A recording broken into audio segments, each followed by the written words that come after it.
Bes, totoo ba yung kinuwento ni Gretchen? Bes, malapit na mangyari ang aksidente. Tingnan mo yung mga sasakyan na dumadaan sa daan, ha? Baka makita mo yung sasakyan ni Bernard. Kung makita ko man, Bes, anong gagawin mo? Haharangin mo? Hindi ko alam. Ang importante, mapigilan natin yung aksidente. Yun ang plan A, Bes. Pero kung hindi natin mapigilan yung aksidente, mas maganda kung handa tayo.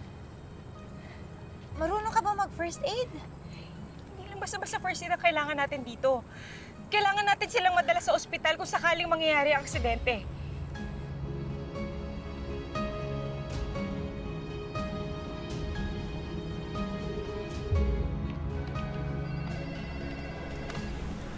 Emergency hotline?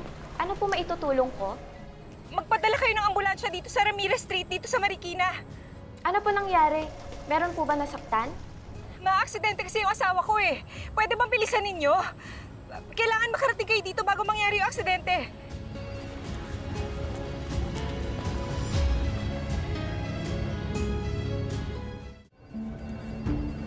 Na-aksidente?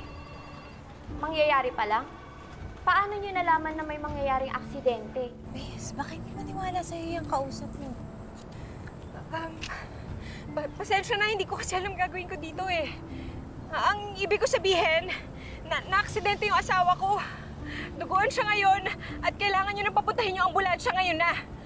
I-confirm ko lang po, isang car accident along Ramirez Street, Marikina. Opo, Sige po, magpapadala na. salamat po. Papunta niya yung ambulansya. Kailangan ko lang matawagan si Chloe. Sana naman sumagot na siya. Sige, Bes. Dito muna ako mag-aabang. Baka makita ko sila Bernard. I'm sorry, the subscriber cannot be reached. Please try again later.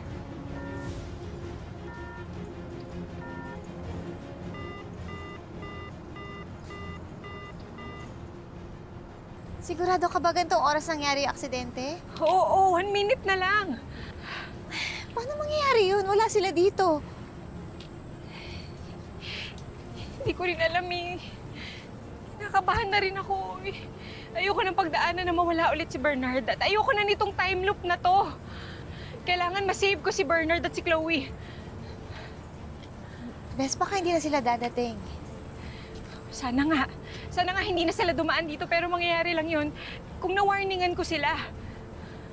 Subukan mong tawagan ulit si Chloe.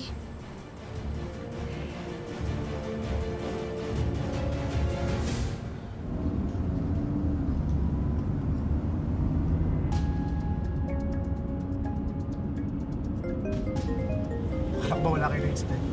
Wala nga, and I don't think this calls for me. Si Angela to. Nagre-ring na. Ano? Mga kanina pa siya tumatawag. Loudspeaker mo na lang. Hello? Bernard, nasan kayo? Yes, love. Nandito ako. Titigil mo muna yung sasakyan. Huminto muna kayo. Bakit? May problema ba? Bernard, ma-aksidente kayo.